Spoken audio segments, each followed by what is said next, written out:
akan ribut kalau kita mengerti peta hak, kewajiban dan tanggung jawab. Kalau kita iso ngepake hak, kewajiban, tanggung jawab, kita tidak akan rame. Misalnya,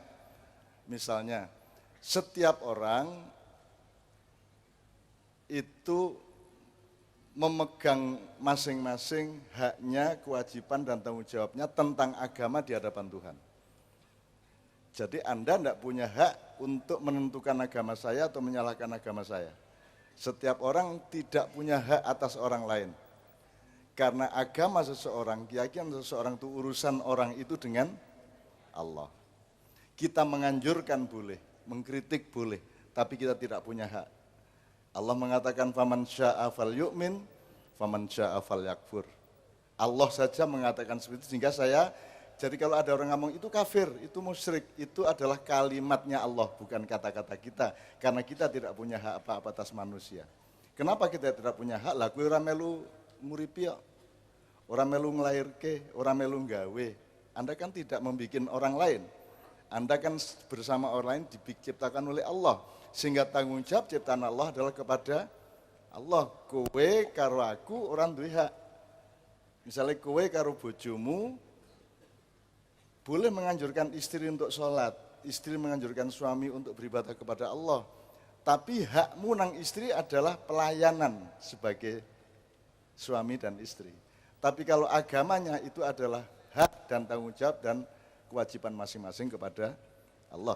Jadi ini bapak-bapak dari Hindu, Anda tidak usah pusing. Beliau Hindu tanggung jawabnya kepada Tuhan.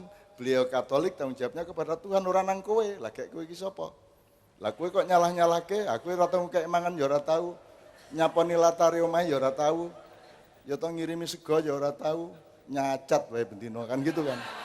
Ya, jadi sekarang kita mulai malam tidak nyacat siapa-siapa, tidak nyalahke sapa-sapa.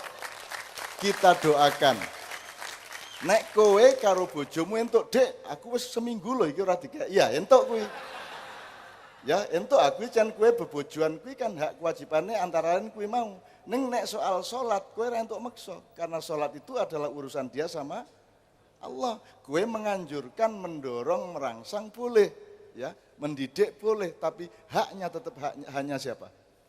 Salatnya seseorang haknya siapa? Hanya Allah Subhanahu wa taala. Betul enggak? Bukan hakmu.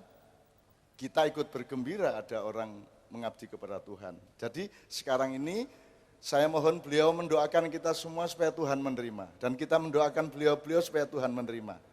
Sebab isi ibarat bal-balan ini masih menit ke-30. Kowe ora iso menilai sing menang sapa. Engko nek wis menit ke-90 baru tahu sing menang sapa ya ora?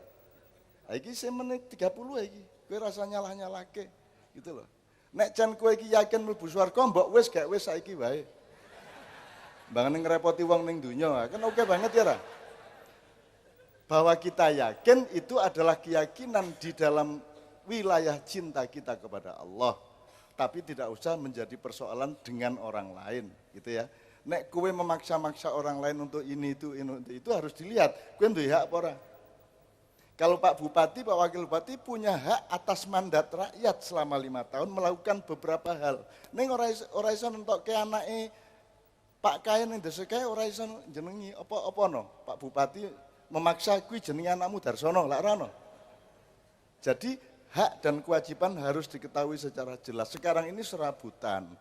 Dudu hae ngeklaim kan begitu ya. Oke ya. Jadi sekarang kita paham. Sekali lagi tepuk tangan untuk beliau-beliau teman-teman kita dari Hindu juga.